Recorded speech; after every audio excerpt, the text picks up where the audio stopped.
મારા ભાઈ બહેનો, શિવ તત્વ એ છે, શિવ પુરાણ એમ કહે છે. અને શિવ પુરાણમાં એ આવી શકે છે જેને शिव बुलावे છે. आप यहाँ आए हैं ना, तो ये मत समझना कि किसी ने आमंत्रण दिया और आप आ गए. કોઈ જાહેરાત સાંભળીને તમે આવ્યા છો એવું નથી, પણ તમને ખરેખર કોણે બોલાવ્યા છે? શિવજીએ બોલાવ્યા છે. હર હર મહાદેવ. આપકો शिव ने बुलाया है.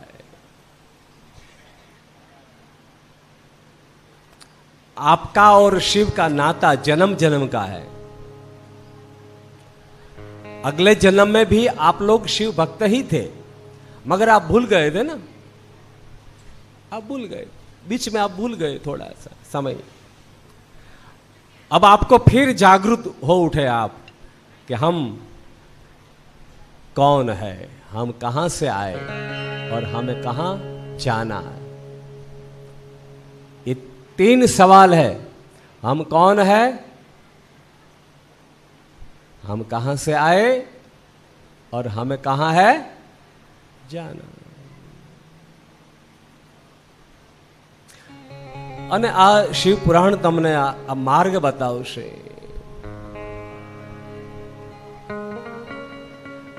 મારા ભાઈ બહેનો,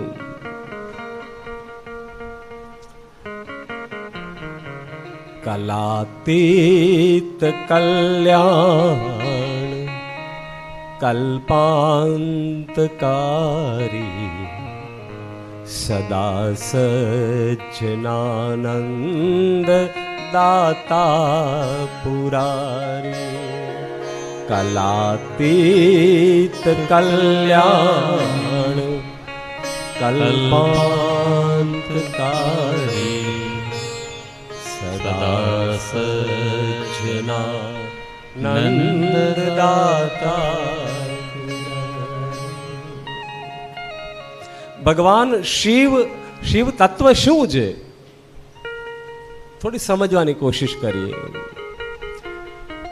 અત્યાર સુધી આપણને શીખવાડ્યું કે શિવ સ્મશાનમાં રહે છે અને ઉદાસીનતાના દેવ છે.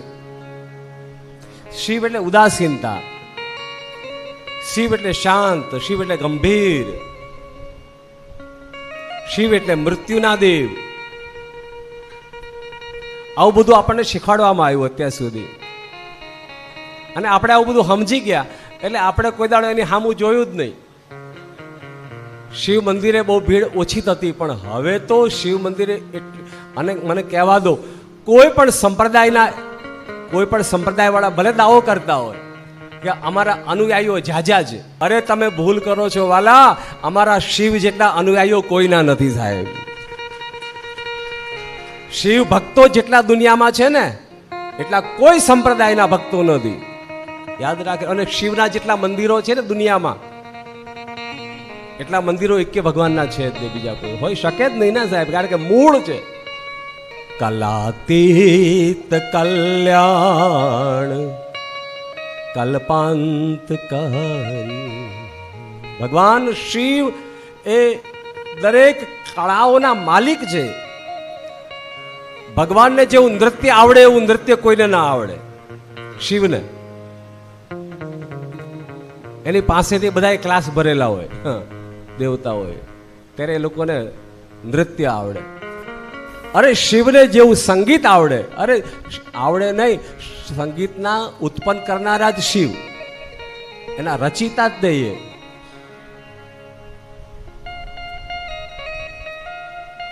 સંગીતને ઉત્પન્ન કરનાર કોઈ હોય, સંગીતના સૂરને જો, તો એ કોણ છે? શિવ છે.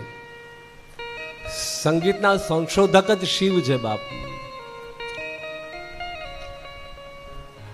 અરે ભગવાન શિવ જેવી વાંસળી વગાડે ના એવી દુનિયામાં કોઈ વાંસળી ના વગાડી શકે.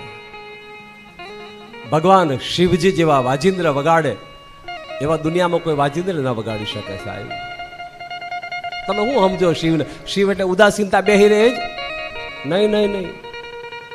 અરે શિવ જ્યારે ઊભા થાય ને અને જ્યારે સંગીત વાગે અને સામે રાવણ જેવો ભક્ત આવી જાય અને શિવજી જો નાચવા મળે ને સાહેબ, તો આખી પૃથ્વી થન થન થન થન નાચે એની હારે.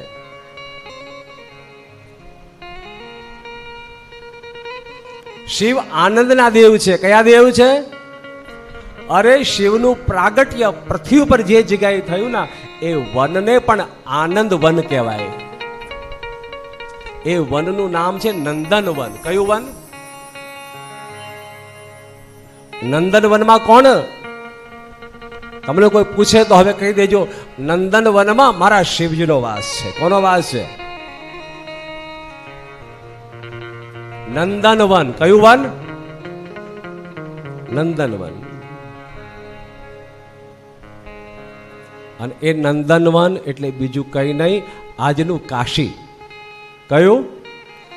કાશી. બનારસ જે છે ને એને નંદનવન કહેવામાં આવે છે. આનંદ કાનન નંદનવન જો કોઈ હોય તો એ છે ભગવાન શિવજીનું જે ધામ છે એ કાશી. આનંદ વનની અંદર એટલે કે જેને નંદન વન કહેવામાં આવે છે એ કાશી છે. અને કાશીમાં જે લોકો ગયા હશે એ લોકો પાવન છે મારા ભાઈ બહેનો.